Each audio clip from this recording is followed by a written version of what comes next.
तो बड़ा घोर कलयुग आ गई बा भैया। आप सबके पता हुई कि सोशल मीडिया के दौर में बहुत ही ट्रेंडिंग में इस समय सास और दामाद के मैटर चलत बा भैया। और वो मैटर का चलता आई सुनी सभे ई गाना के माध्यम से हम बतावा तानी। और अच्छा लगी तो आप सब कमेंट करी जा और लाइक करी जा, शेयर करी जा और गाना पे गौर करी जा। तो सुनी जा आप सब। फेसबुक यूट्यूब पे खबर बछाइल, घन घोर कलयुग के लक्षण बुझाइल।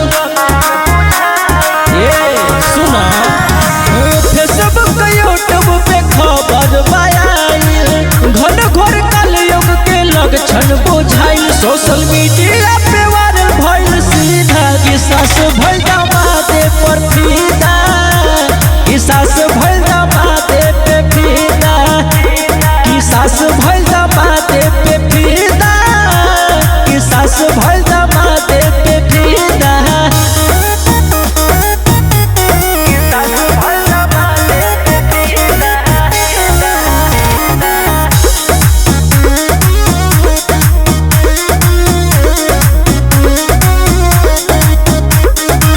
जवानी के जोश में होश खोई दिहाली, बेटी के जिंदगी में जहर घोल दिहाली।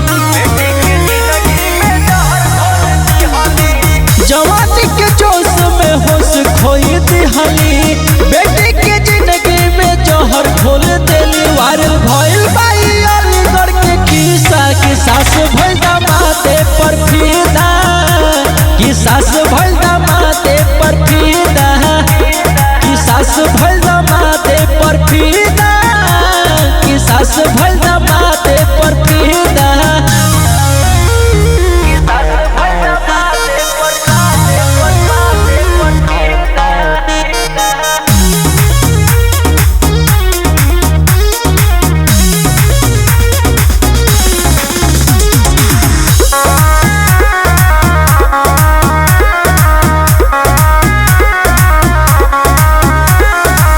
बस में कोई लेली मीठी मीठी बात से, भागे के तैयारी कोई लेली दामाद से।